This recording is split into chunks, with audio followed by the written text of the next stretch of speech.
যার জীবনে এক নামাজ জামাত ছাড়ে না, তাহাজ্জুদ ত্যাগ করে নে, যার জীবনে আসরের 4 রাকাত সুন্নাত নামাজ জীবনে ত্যাগ করেননি, জীবনে কোন নারীর দিকে দৃষ্টিপাত করেননি, এত বড় দরজার আল্লাহর মাহবুব বান্দা তো জীবনে দেখিনি।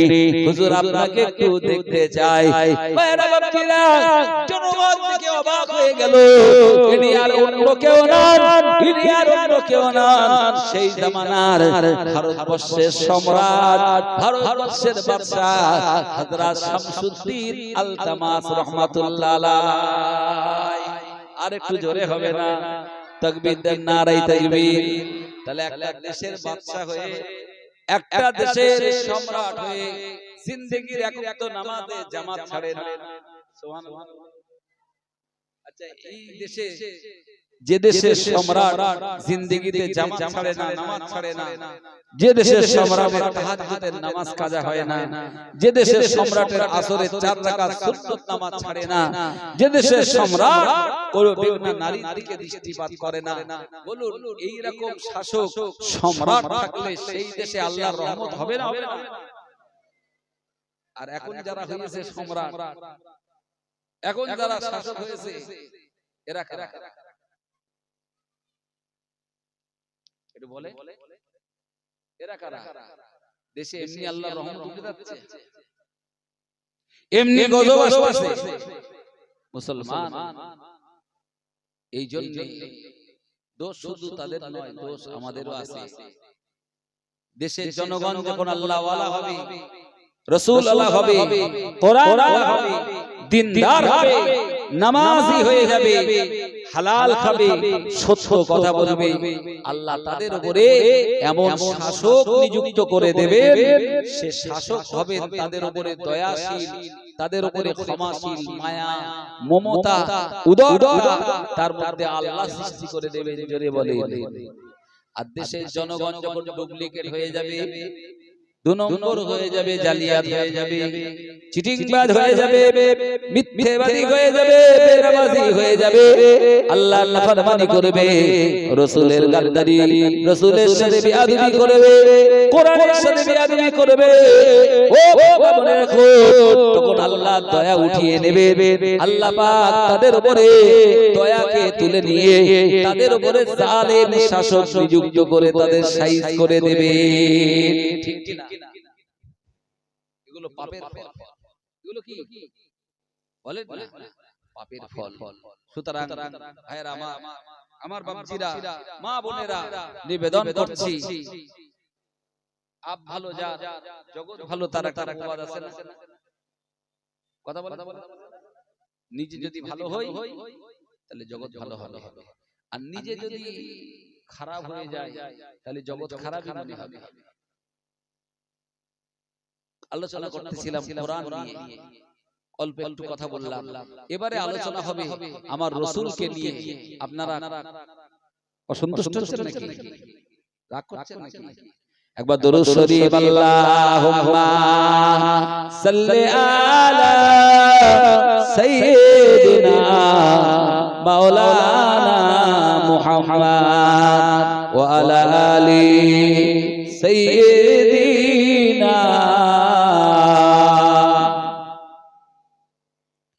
কোথায় আছো গো জগৎ গুরু, হাসর দিনে কান্ডারি,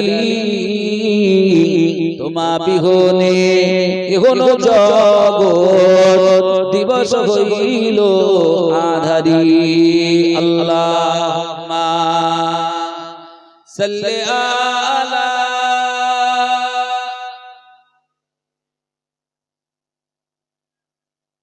ওয়া আলা আলি সাইয়্যিদিনা। ভাইরা, রাসূলের শান আর মান আল্লাহ কত দিয়েছে, রাসূলের শান এবং মান আল্লাহ কত বাড়িয়েছে, আমরা অনেকে চিনলাম না। মুজাদ্দিদুল জামান আলা হযরত তারাহুদ বিন কিবলা রাহমাতুল্লাহ আলাইহি মানেন না? কথা বলে, উনি বাংলাদেশে গেলেন, বাংলাদেশে উনি গেছে, কাজী নজরুল ইসলাম তখন বেঁচে আছে। কাজী নজরুল ইসলাম মুজাদ্দিদুজ জামান আমিরুশ শরিয়াত দাদা হুজুর কিবলার সঙ্গে সাক্ষাৎ করতে এলেন। সালাম কালাম হলো, দেখা সাক্ষাৎ হলো। আমার দাদা হুজুর কিবলা বললেন, কাজী নজরুল ইসলাম আপনি তো অনেক বড় কবি, তাকে বলা হয় বিদ্রোহী, তাই তো নাকি? তিনি তো বিদ্রোহী।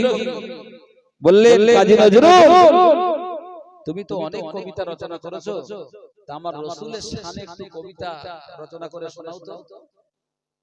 কাজী নজরুল ইসলাম বলছে, হুজুর তাহলে বসেন, আমি আসি। উনি ছুটে চলে গেলেন, যে উযু করলেন, ভালো করে উযু করে এসে আল্লাহ প্যারা আল্লাহর বন্ধু আল্লাহর ওলি মুজাদ্দিদুজ জামানের সামনে বসে রাসূলের শানে একটা কবিতা রচনা করলেন। ত্রিভুবনের প্রিয় মুহাম্মদ এলো রে দুনিয়ায়, আয় রে সাগর আকাশ বাতাস দেখবি যদি আয়। আছে না, আছে না?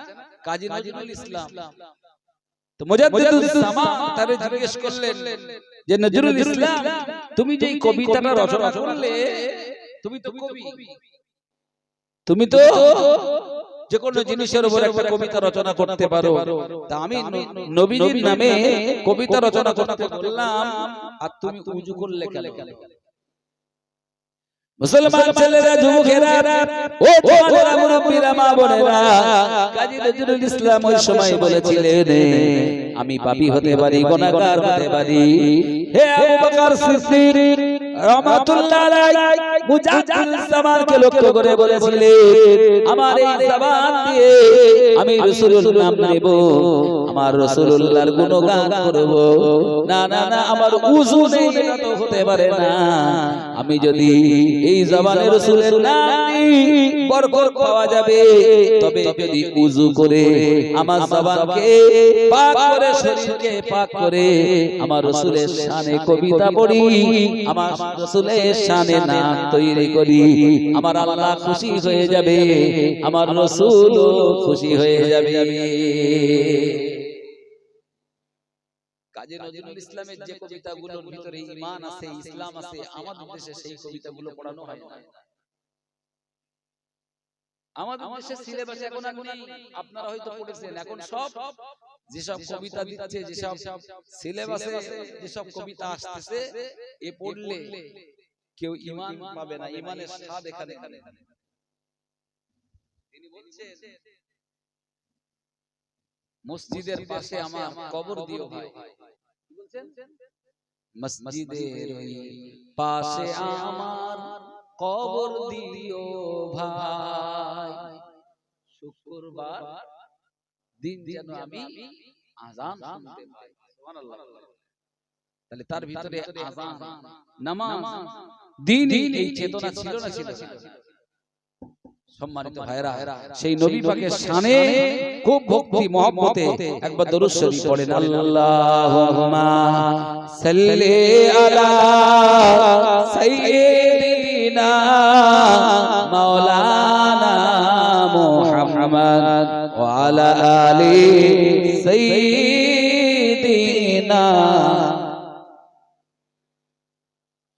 কোথায় আছো জগৎ গুরু,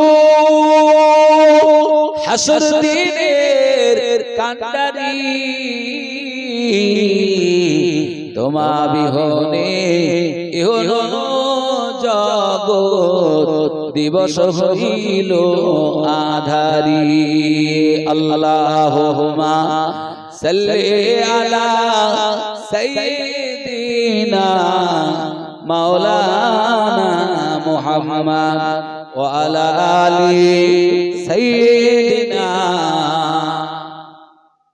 ভাই, আমার রাসূলের শান আর মান একটু শুনবেন তো নাকি? আপনাদের এই গ্রামটার নাম কি? দক্ষিণ ভেবিয়া, পূর্ব পাড়া। তর্কের খাতিরে, যুক্তির খাতিরে ধরে নেন, এই গ্রামের একটা লোক 1000 বছর হায়াত পেয়েছে। কত? 1000 বছর। যুক্তির খাতিরে ধরে নেন, এই 1000 বছর যে লোকটা হায়াত পেয়েছে, 1000 বছর নামাজ পড়েছে, 1000 বছর লোকটা প্রতি বছর রোজা করেছে। এই লোকটা নামাজ রোজা পুরো জিন্দেগি করেছে। 1000 বছরের আমল ইবাদত করার কারণে লোকে তাকে নাম দিয়েছে 1000 বছরের ইবাদতকারী আব্দুল্লাহ। যুক্তিটা ভালো করে বুঝবেন। 1000 বছর যে লোক ইবাদত করেছেন, খুশি হয়ে লোকে এখন তারে ডাকে 1000 বছরের ইবাদতকারী আব্দুল্লাহ। আচ্ছা, আপনাদের কাছে জানতে চাই, এই 1000 বছরের ইবাদতকারী আব্দুল্লাহ বেহেশতে যাবে, এর কোনো গ্যারান্টি আছে? জোরে বলে, কোনো গ্যারান্টি?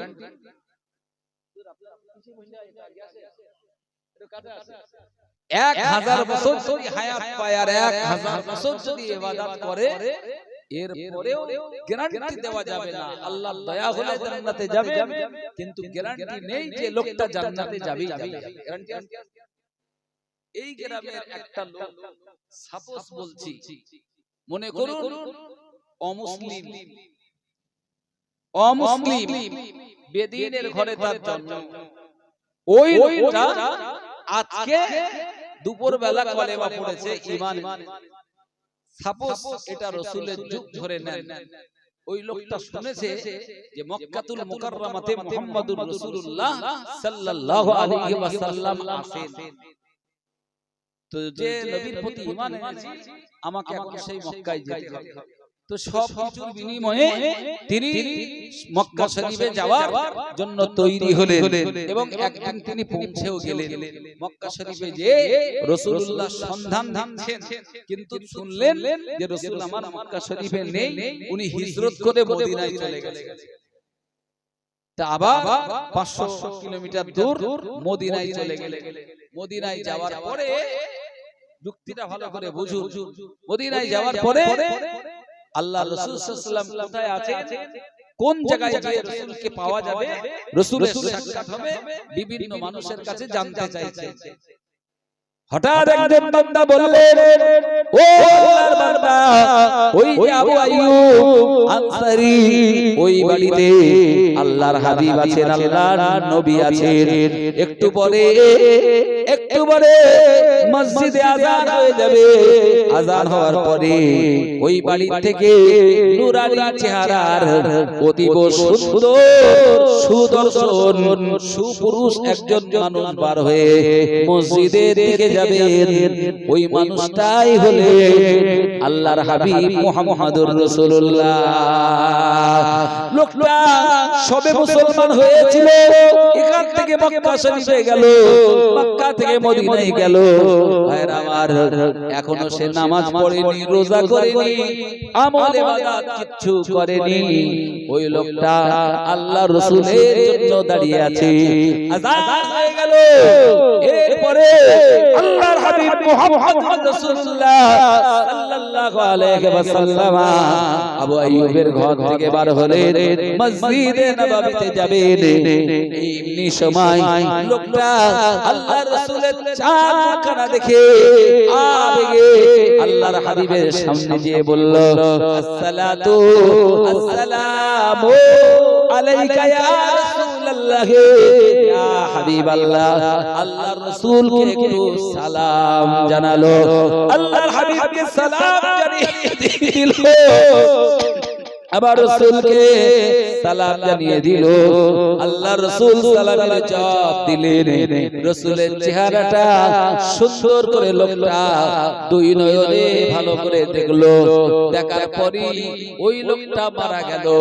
আপনারা একটু দয়া করে বলবেন, যে লোকটা ঈমান এনেছে, রাসূলুল্লাহ চাঁদখানা দেখেছে, নামাজ পড়েনি, রোজা কোনো করেনি, কোনো ইবাদত করেনি, এদিকে আব্দুল্লাহ নামে 1000 বছরের ইবাদতকারী, এর যদি এক পাল্লাই দেন, আর যে লোকটা ঈমান এনে রাসূলুল্লাহ চাঁদ মুখখানা দেখেছেন, তারে যদি আরেক পাল্লাই দেন, আল্লাহর দরবারে কোন পাল্লা ভারী হয়ে যাবে?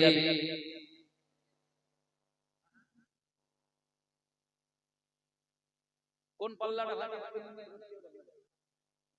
একটা লোক সাপোজ 1000 বছর ইবাদত করেছে, নামাজ পড়েছে, রোজা করেছে, ইবাদত আমল বন্দেগী সব করেছে, এই লোকটা একটা পাল্লাই দেন। আর একটা লোক ধরেন বেদিন ছিল, ঈমান এনেছে, কালেমা পড়েছে, আল্লাহর রাসূলের চাঁদ মুখখানা, আল্লাহর রাসূলের চেহারা মোবারকটা ঈমান অবস্থায় দেখেছে এবং মৃত্যুবরণ করেছে, কোন লোকটা আল্লাহর কাছে বেশি মর্যাদা পাবে?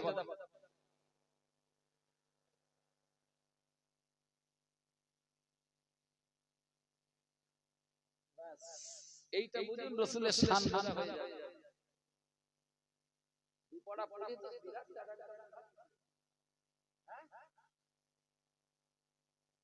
দুপাড়া তো বিরাট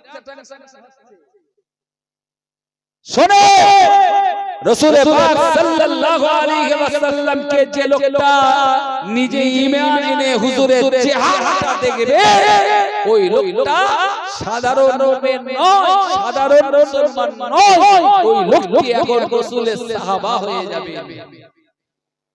আর তো জোরে বলে ও লোকটাই 1000 বছরের ইবাদতকারী সলিমুদ্দি কলিমুদ্দি কথা বলছি না, তাম দুনিয়ার পীর বুজুর্গ যারা আছে, আলেম হাফেজ হাজী গাজী মুফতি মাওলানা যত যারাই আছে, সবাইকে একটা পাল্লাই দিলেও রাসূলের সাহাবা, আরেকটা পাল্লাই দিলে রাসূলুল্লাহর সাহাবার মর্যাদা দুনিয়ার কোন পীর বুজুর্গ কাউকে আল্লাহ দেবেন না।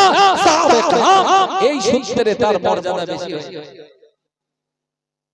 শুধু চেহারা দেখা, কারণ শর্ত হচ্ছে ঈমান অবস্থায় যারা রাসূলুল্লাহ চেহারা দেখেছেন, রাসূলকে দেখেছেন, সেই লোকটা সাহাবা হয়েছে। তাহলে সেই রাসূল সাল্লাল্লাহু আলাইহি ওয়াসাল্লামের শান আর মানটা কেমন? আমি কোরআন নিয়ে একটু আলোচনা করেছি, বলছিলাম রাসূলকে নিয়ে একটু বলবো। আব্দুল্লাহ ইবনে আব্বাস রাদিয়াল্লাহু আনহু, যিনি টোটাল সাহাবা کرامদের ভিতরে আল্লাহর হাবিবের সাহাবা کرامদের ভিতরে সর্বাপেক্ষা কোরআনের জ্ঞানী ছিলেন, সবচেয়ে বড় মুফাসসির ছিলেন, যাকে রাইসুল মুফাসসিরিন বলা হয়। সমস্ত মুফাসসিরদের তিনি শেরে তাজ, যাকে বলা হয় বিদ্যাসাগর। সুবহানাল্লাহ বলে জোরে হবে না? এই আব্দুল্লাহ ইবনে আব্বাস বর্ণনা দিচ্ছেন আল্লাহর রাসূল কেমন ছিলেন। হুজুরের সবকিছু বর্ণনা হাদিসে এসেছে। একদিনকার বর্ণনা দিচ্ছে আল্লাহর রাসূল কোন এক জায়গায় ইস্তেনজা করতে গেলেন, তো জায়গাটা ফাঁকা জায়গা ছিল, খালি জায়গা। হুজুর সেখানে যাওয়ার পরে আশপাশে যে সমস্ত গাছপালাগুলো ছিল, আল্লাহর রাসূলের ইস্তেনজার জায়গায় গাছগুলো সব চলে এলো, রাসূলকে ঘিরে নিল। আল্লাহর রাসূল এবার ওই ঘেরা জায়গাতে ইস্তেনজা করলেন। জোরে বলে গাছগুলো কার জন্য ঘিরে দিল? এই জোরে বলে রাসূলুল্লাহর জন্য। ভালো করে শুনুন। এবারে আল্লাহ রাসূল ইস্তেনজা সেরে বেরিয়ে চলে এলেন, গাছগুলো আবার আপন আপন জায়গায় ফিরে এলো। এই সময়ে হযরত আব্দুল্লাহ ইবনে আব্বাস বলেন যে আমরা সেই জায়গায় গেলাম, যে দেখতে পেলাম, একটু ভাই বলুন কেউ যদি ইস্তেনজা করে কোন একটা জায়গাতে, সেখানে কিছু থাকবে না? এই জোরে বলে আমরা গেলাম, যে সেই জায়গায় দেখছি কোনো কিছু নেই, কোনো নোংরা নেই, সেই জায়গা থেকে খুশবু বার হচ্ছে। একবার জোরে বলে সেই জায়গা থেকে খুশবু বার হচ্ছে। আরেকটা হাদিস শুনেন, আমি বিস্তার বলবো না, ওলামে কেরাম আছেন, বিস্তারিত জানতে হলে আপনাকে আলাদা সময় লাগবে। জাস্ট কথাগুলো বলছি। রাসূলুল্লাহ একদিন হযরত আনাসকে বললেন, আনাস যিনি রাসূলুল্লাহর খাদেম ছিলেন, সাহাবী ছিলেন, রাসূলুল্লাহ সেবক ছিলেন। আল্লাহ রাসূল বললেন, আনাস আমার ঘরে একটা পাত্রে একটা জিনিস আছে, ফেলে দিয়ে আসো। একটা পাত্রে একটা জিনিস আছে, ফেলে দিয়ে আসো। জিনিসটা কি জানেন? আপনাদের তো জানা আছে ভালো। আল্লাহ রাসূল অসুস্থতার কারণে হোক আর যে কোনো কারণেই হোক, পাত্রে পেশাব রাখলেন, উনি সেটাকে আনাসকে বললেন ফেলে দিয়ে আসো।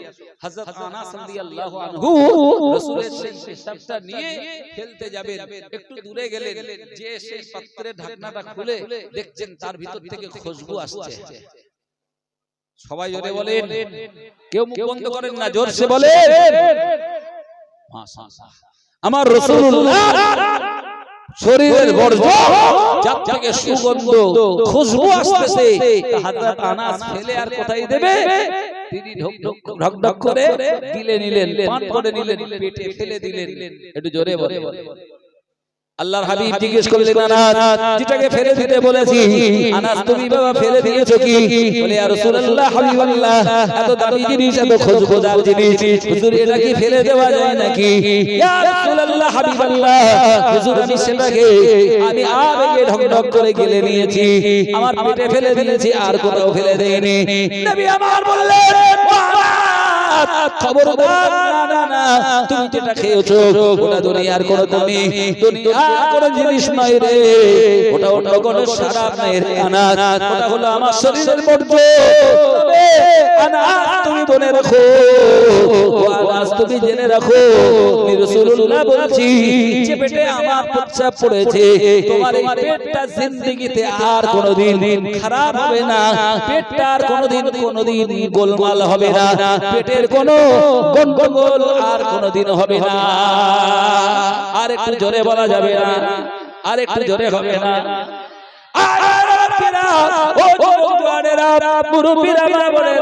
রাসূলের শান মানটা বুঝুন। আনাস বলেন, রাসূলের এই কথাটা প্রমাণ করার জন্য আমি এত পরিমাণ উটের চর্বি খেয়েছি। উটের চর্বি খেলে পেটের গন্ডগোল হয়, চর্বি বেশি খেলে পেটের গন্ডগোল। ভাই এই খামচা চর্বি যদি কেউ খায় পেটের গন্ডগোল হবে না? হবে না? আর উটের চর্বি বেশি খেলে পেটের গন্ডগোল মাস। তো রাসূলুল্লাহ বলেছেন পেটের গন্ডগোল হবে না, ওইটারে প্রমাণ করার জন্য, ওই কথাটাকে বাস্তবে মেলাবার জন্য আমি ব্যাপক পরিমাণ উটের চর্বি খেয়েছি, এরপরেও আমার পেটে কোনো গন্ডগোল, পেটে কোনো সমস্যা হয়নি। একটু জোরে হবে। বর্তমান সময়ে একটি কথা না বললে নয়, আমি কারোর গীবত করতে এবং কারোর বিরুদ্ধে বলতে বসিনি, আর বলছিও না, সত্যটা বলার জন্য। ভাই রাসূলের শান আর মান আমার আল্লাহ যে জায়গায় দিয়েছেন, হুজুরের শান আর মান যে জায়গায় আছে, সারা দুনিয়ার রাসূলের দুশমন যারা, তারা সবাই চেষ্টা করে রাসূলের শান আর মান খাটো করে, ছোট করে যদি চেষ্টা করে, ভাই আল্লাহ রাসূলের শান মান ছোট করতে পারবে? জোরে বলে। আর আমরা সবাই মিলে রাসূলের গুণগান করে, রাসূলের সম্মান করে, গুণগান করে আমরা রাসূলের যে শান মান আল্লাহ দিয়েছে আরো কি উপরে তুলতে পারবো? আরে আল্লাহ কোন জায়গায় রাসূলের সম্মান দিয়েছে জানেন? মিরাজের রাতে জিবরাইল সিদরাতুল মুনতাহা পর্যন্ত রাসূলুল্লাহকে নিয়ে গেলেন, বললেন আমি আজ যেতে পারবো না, এবার আপনাকে একলা যেতে হবে। হুজুর আমার সেখান থেকে লাজামান দাঁড়িয়ে লামাকান পেরিয়ে সিদরাতুল মুনতাহা আল্লাহু কালাম মাহফুজ আর আল্লাহ তাআলার আরশে আজিমে যেতে ৭০,০০০ নূরের পর্দা সবগুলো ভেদ করে আল্লাহর আরশে আজিমে চলে গেলেন। একবার জোরে বলেন, কোথায় গেলেন? আল্লাহ পাক রাসূলকে আরশে আজিমে পেলে রাসূলুল্লাহকে আমার আল্লাহ পাশে রেখে বললেন, হাবিব, সবাইকে সৃষ্টি করেছি আমি আল্লাহ আমার ইচ্ছায়, আর তোমাকে সৃষ্টি করেছি তোমার ইচ্ছায়। জোরে বলে, তোমাকে কেমন সৃষ্টি করেছি আর তুমি বা কেমন সৃষ্টি হয়েছো আমি আল্লাহ একটু উপভোগ করতে চাইছি। সুবহানাল্লাহ। আচ্ছা, রাসূলুল্লাহ যখন আল্লাহর আরশে আজিমে, হুজুরের কদমের নিচে আল্লাহর আরশ কিনা? আমি যদি স্টেজে উপরে থাকি তাহলে স্টেজটা আমার উপরে না আমার নিচে? জোরে বলে। হ্যাঁ, স্টেজ আমার উপরে না আমি স্টেজের উপরে? আমি স্টেজের উপরে, মানে স্টেজটা আমার নিচে তো। তাই যদি হয় রাসূল আমার আরশে আজিমের উপরে, তাহলে আরশে আজিম কোথায়? রাসূলের কদমের নিচে। তাহলে আটখানা জান্নাত কোথায়? বলেন না, রাসূলের কদমের ভুল লাগছে নাকি? জি, আল্লাহ তামাম মালায়েকা যত ফেরেশতা সব তো রাসূলের কদমের নিচে। জোরে হবে। তামাম আম্বিয়া আলাইহিস সালাম সব তো আমার রাসূলের কদমের নিচে। আর জোরে বলে, আমি যা বলছি কাটতে পারবে? ঠিক বলছি না? রাসূলের এটাই শান্ত, এটাই মানতো, এটা মানতে হবে তো। মিরাজ আমার রাসূলকে করে আমার আল্লাহ শুধু জান্নাত জাহান্নাম ভ্রমণ করাবার জন্য করে উলামায়ে কেরাম হাক্কানি উলামায়ে কেরাম মিরাজের ব্যাখ্যা দিয়ে তারা বলেছেন আল্লাহ তাআলা রাসূলের যে শান যে মান দিয়েছেন রাসূলের যে ইজ্জত যে সম্মান আল্লাহ দিয়েছেন তার আরশে আজিমে দিয়ে আল্লাহর হাবিবের কদম রয়েছে সব কিছুকে দিয়ে আমার আল্লাহ বুঝিয়েছেন এই দুনিয়াবাসী কুল কায়নাত তোমাদেরকে যার কদমের ওসিলায় সৃষ্টি করেছি তাকে তোমাদের সবার উপরে রেখে তার শান আর মান মর্যাদা আমি আল্লাহ বাড়িয়ে দিয়েছি জোরে বলে আর একটু জোরে হবে না আর একটু জোরে মুসা আলাইহিস সালাতু ওয়াস সালাম তিনি আল্লাহকে দেখতে চেয়েছিলেন হ্যাঁ কিনা বলে বহুবার দেখতে চেয়েছেন অনেক কান্না কেঁদেছেন আমার আল্লাহ বললেন লাতারানি ইয়া মুসা ও মুসা আমায় দেখতে পাবে না আমার দেখা সুযোগ তোমার হবে না মুসলমান ভাইরা ও বচ্চিরা মা বোনেরা মুসা নবী আল্লাহর কাছে বারবার আল্লাহর কাছে রোনাজারি করে অবশেষে আমার আল্লাহ বললেন হে নবী মুসা হে কালিমুল্লাহ তুর পারে আসো পারে এসো মুসা আসসালাম আল্লাহকে দেখার আশায় পাহাড়ে গেলেন পাহাড়ে যাওয়ার পরে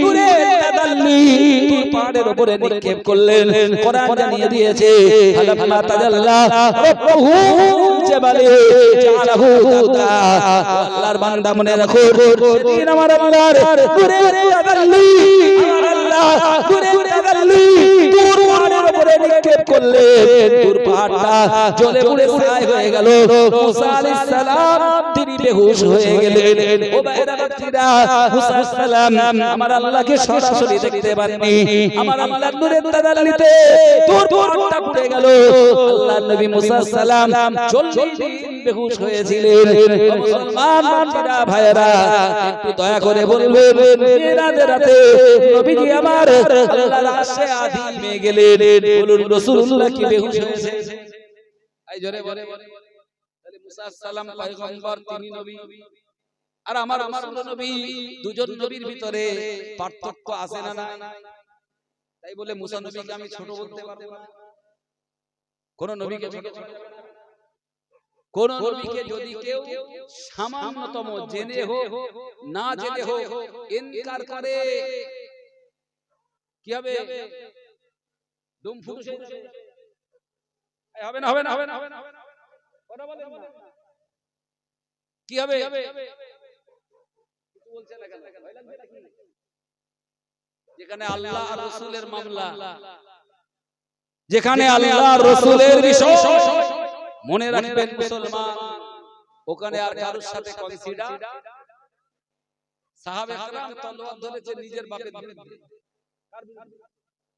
আলেমে দ্বীন আছে আমি ভুল বললে তো একদিকে বাবা পিতা আর একদিকে পুত্র তিনের জন্য লড়াই হচ্ছে ছেলে হয়ে বাপের গলায় ছুরি চালিয়ে দিয়েছে সুবহানাল্লাহ ঠিক বলছি না ভুল ছেলে একদিকে আর বাপ আর একদিকে ছেলে মুসলমান বাপ কাফের ময়দানে দাঁড়িয়েছে বেটা তুই আমার মারবি আরে এখানে পিতা পুত্র সম্পর্ক নেই এখানে সম্পর্ক আমি মুমিন আর তুমি কাফের তুমি দিন মিটাতে আসছো তুমি দিন মিটাতে আসতে পারো আমি দ্বীনের জন্য তোমারে মিটাতে পারবো সুবহানাল্লাহ এখানে যা আল হক ওয়া যাহাজাল এটা অস্বীকারের জায়গা আল্লাহ না করুন কারো বাপ যদি কাফের হয় আর ছেলে যদি ঈমানদার হয় এখন যদি ঈমান আর কুফরের লড়াই হয় ছেলে ঈমান নিয়ে ঈমানের পক্ষে আর বাপ কাফের কুফফারদের পক্ষে তলোয়ার ধরেছে বাপ আর বেটা লড়াই হলে বাপকে মারা ফরজ হবে না হবে না যে কোরআনে আল্লাহ অসংখ্য জায়গায় পিতামাতার ইহসান করতে বললেন সেবা করতে বললেন বারবার পিতামাতার মর্যাদার কথা বললেন সেই বাপকে মারা এখন ফরজ কারণ বাপ এখন কুফরির জন্য তলোয়ার ধরেছে আর ছেলে ঈমানের জন্য তলোয়ার ধরেছে এখানে ঈমান আর কুফরের লড়াই এখানে হক আর বাতিলের লড়াই এখানে আল্লাহ রাসূল আর একদিকে কুফফার বেঈমান এই দিন আর বেদিনের লড়াই, এখানে পিতা পুত্রের সম্পর্ক থাকবে না। শরীয়তকে বুঝতে হবে ভাইরা আমার, আমার রাসূলের সম্মান, তার শান আর মান, এটা জান। কোরআন শরীফে একটা আয়াত এসেছে, সম্ভবত সূরা বাকারার 104 নম্বর আয়াত। নম্বরটা আমি ঠিক অত মেনশন করতে পারছি না, সম্ভবত, কারণ সব সময় তো সবটা মনে থাকে না, আবার মানুষ ভুল হতেও পারে, পারে না। কোরআনুল কারীমে আয়াতটা যেটা এসেছে ওটা বলছি, বিসমিল্লাহির রহমানির রহিম, ইয়া আইয়ুহাল্লাযীনা আমানু লা তাকুলু রাইনা ওয়া কুলু উনজুরনা ওয়াসমাউ ওয়ালিল কাফিরিনা আযাবুন আলীম। প্রথম পারা সূরা বাকারা, সম্ভবত 104 নম্বর আয়াত। আয়াতটা আমি সম্ভবত বলছি। এই আয়াতে আল্লাহ তাআলা বলছে, উম্মত আল্লাহ তাআলা বলছে, ইয়া আইয়ুহাল্লাযীনা আমানু, হে ঈমানদারেরা, হে বিশ্বাসীরা, লা তাকুলু রাইনা, তোমরা আমার রাসূলকে রাইনা বলো না। সুবহানাল্লাহ বলেন, জোরে বলেন ভাই। আরবিতে রাইনা মানে আমাদের দিকে দেখে, আরবিতে রাইনা মানে রা মানে দেখা, রাইনা আমাদের দিকে দেখে। আরবি ভাষার রাইনা শব্দের একটি অর্থ আমাদের দিকে দেখে, আর এই আরবি ভাষার রাইনা শব্দের আরেকটা অর্থ হলো রাখাল। রাখালদেরকে রাইনা বলে। কি বলে শুনছেন? মিডিয়া হচ্ছে, পরে ভালো করে বুঝে নেন। একটা শব্দের দুটো অর্থ, একটা হলো দেখা আর একটা হলো রাখা। তো কখনো কখনো সাহাবারা আল্লাহর রাসূলকে বলতেন রাইনা, হুজুর আমাদের দিকে তাকান, আমাদের দিকে দেখেন। ভাইরা আমার, যেহেতু এই শব্দটা আরেকটা অর্থে ব্যবহার হয়, সেটা রাখালদের ডাকার জন্য এই শব্দটা ব্যবহার করা হয়। তাই আমার আল্লাহ তার রাসূলের শানে খেলাফ হবে, আল্লাহর রাসূলের শান ছোট হবে, আল্লাহর রাসূলের মান মর্যাদা খেলাফ হবে। তাই কোরআনে বললেন, ঈমানদারেরা, হে বিশ্বাসীরা, লা তাকুলু রাইনা, খবরদার আমার রাসূলকে রাইনা বলবে না, বরং ওয়াকুলু, তোমরা বলবে উনজুরনা, হুজুর আমাদের কথা শুনুন, ওয়াসমাউ, হুজুর আমাদের কথা শুনুন। এইভাবে আমাদের দিকে লক্ষ্য করুন, আমাদের কথা শুনুন, রাইনা বলো না, উনজুরনা ওয়াসমাউ এই শব্দটা বলো। খবরদার মনে রাখো, আমার রাসূলের শান, আমার রাসূলের মান, এটাকে যদি ছোট করো, কাফেররা যেমন আমার রাসূলের মানকে ছোট করেছে, আমার রাসূলের শানকে ছোট করেছে, ওয়ালিল কাফিরিনা আযাবুন আলীম। আর কাফেররা, তোদের জন্য রয়েছে যন্ত্রণাদায়ক শাস্তি। কি আছে বাবা? আমাদের তাকা, ওয়ালিল আযাবুন আলীম, কাফেরদের জন্য রয়েছে আযাব মানে শাস্তি, আলীম মানে যন্ত্রণাদায়ক। একটু খুশি হয়ে তাকবীর দেন তো দেখি, নারায়ে তাকবীর। ঠিক হলো না ভাই? আমি জানি না আমার উপর রাগটা আছে কিনা, আমার উপর রাগটা আছে কিনা। আমি তো ফাঁকি দেইনি, যতক্ষণ করতেছি ফাঁকি দেইনি। জি, একটু মাঝে মাঝে আপনাদের কষ্ট দিয়েছি, একটু আল্লাহকে জোর আওয়াজে ডাকেন না, নারায়ে তাকবীর। ছেলেরা বাবারা আর একটু জোরে হবে না, নারায়ে তাকবীর। আর একটু খুশির সাথে নারায়ে তাকবীর। ভাই, একজন আল্লাহর বান্দা 10,000 টাকা দিয়েছিলেন, খুশি না বেজার? আমার ওয়াজ বলা এখনো শেষ হয়নি, হুজুর এসে গেছে মানে কথা বলেন। হেডমাস্টার যখন এসে যায়, তখন অ্যাসিস্ট্যান্ট মাস্টারের আর কোনো দাম থাকে না, তাই তো নাকি? আজকে জলসার হেডমাস্টার তো এসে গেছে, আমার তো এবারে ফলাতে হবে। একজন 10,000 টাকা দিয়েছে, একটু দোয়া চেয়েছে, একটু দোয়া হবে না? হবে না? নামটা ভুলে গেছি, যিনি দিয়েছেন নাম জনাব আলী সাহেব, একটু জোরে বলেন জিন্দাবাদ, আর একটু জোর করে বলেন জিন্দাবাদ। আমি আর ভাই হাতে রাখছি, এরকম করে সাজাতে পারবো না, কারণ ওটা আমার জীবনে অভ্যাস নেই। এখন আবার টাকা টাকা দান করলে অনেক আবার সেই তাসের মতো সাজায়, অভ্যাস থাকলে হবে, আমার তো অভ্যাস নেই, আমি পারবো না। আল্লাহর কি বলতে রাগ করলেন নাকি?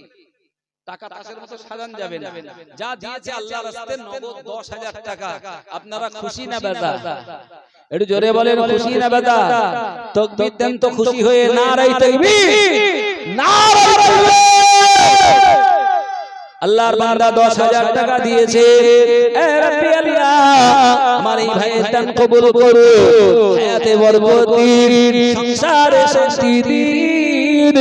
আল্লাহ দিদারে কাবা, জিয়ারতে মদিনা তার নসিবে মনসুর করুন। জোরে বলেন আল্লাহুম্মা আমিন। আল্লাহ জানি না তার আব্বা মা, তার মাই মুরব্বি কারা কবরে গেছে, আল্লাহ যারা কবরে চলে গেছে, এই জানের সিলাতে তাদের কবরগুলো নূর আলা নূর বানিয়ে দিন।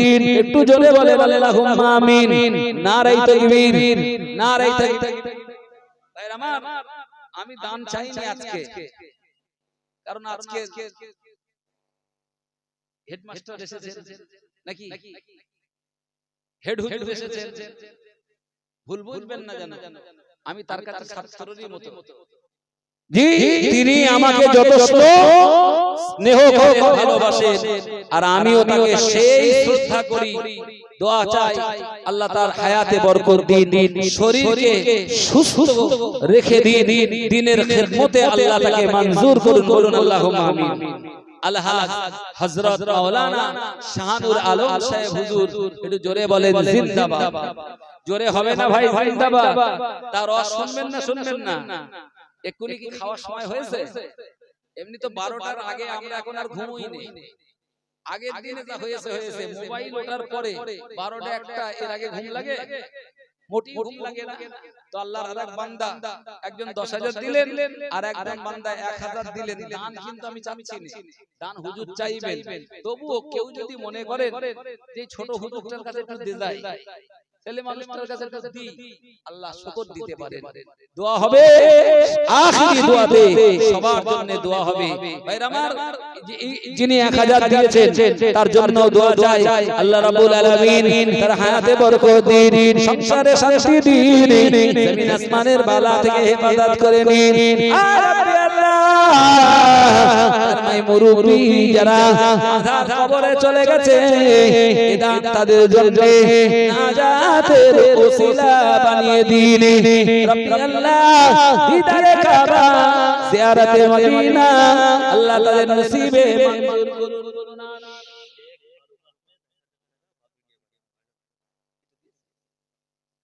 ও হুজুরের ভাইরা ভাই শেখ ফারুক আহমেদ, বাদুড়িয়াতে বাড়ি, তো উনি 1,000 টাকা নগদ দিয়েছেন। ভাই একটা কেউ হবে না? আবাদ খরমপুরের জনাব ভাই, উনি 10,000 টাকা। আল্লাহ শুকর। ভাই কাছে থাকলে কেউ বলবেন যে আমি 1,000 দেব। আমি যদিও দাম তোলার নিয়তে বসিনি, সময় ওই জন্য দেব না, তবুও দিয়েছেন বলে বলছি।